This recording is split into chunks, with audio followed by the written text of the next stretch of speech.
Hi friends, welcome back to our channel Asha Mallipati cooks and blogs. ఈరోజు మన వీడియోలో దద్దోజనాన్ని ఎలా ప్రిపేర్ చేసుకోవాలో చూసేద్దాము. చాలా ఈజీ ప్రాసెస్. దీనికోసం అయితే ఒక కప్పు మెత్తగా ఉడికించి పెట్టుకున్న అన్నాన్ని తీసుకోవాలి.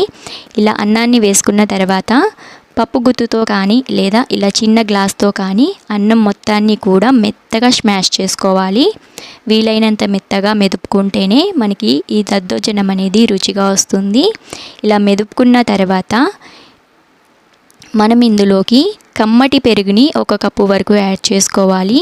పుల్లగా ఉన్న పెరుగు కాకుండా కమ్మగా ఉన్న పెరుగుని యాడ్ చేసుకుంటే దద్దోజనం రుచి అనేది చాలా బాగా వస్తుంది. కాబట్టి కమ్మటి పెరుగుని యాడ్ చేసుకోవాలి. ఏ కప్పుతో పెరుగు యాడ్ చేసుకుంటామో అదే కప్పుతో ఒక అరకప్పు కాచి చల్లార్చుకున్న పాలని యాడ్ చేసుకోవాలి. ఇలా పాలని వేసిన తర్వాత ఎక్కడ ఉండలు లేకుండా బాగా కలుపుకొని మరీ గట్టిగా అనిపిస్తే మరొక అరకప్పు పాలని యాడ్ చేసుకొని కన్సిస్టెన్సీ అనేది అడ్జస్ట్ చేసుకోవాలి. ఇక్కడ వీడియోలో చూపిస్తున్న విధంగా ఈ దద్దోజనం రైస్ అయితే ఉండాలి. అప్పుడే మనకి దద్దోజనం అనేది బాగుంటుంది. తర్వాత ఇందులోకి రుచికి సరిపడా ఉప్పుని కూడా యాడ్ చేసేసుకొని బాగా కలుపుకోవాలి. ఇప్పుడు దీన్ని పక్కన పెట్టేసుకొని స్టవ్ ఆన్ చేసుకొని చిన్న గిన్నెని పెట్టుకోవాలి పోపు పెట్టుకోవడం కోసం.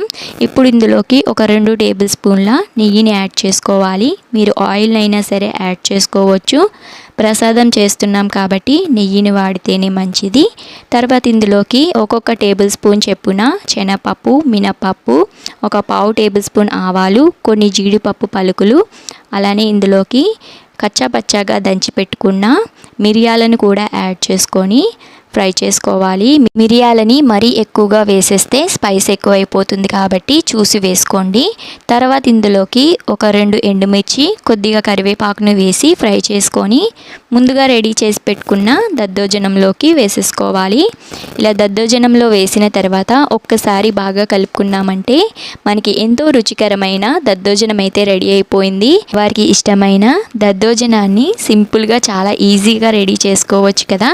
మీరు కూడా తప్పకుండా ఈ రెసిపీని ట్రై చేయండి.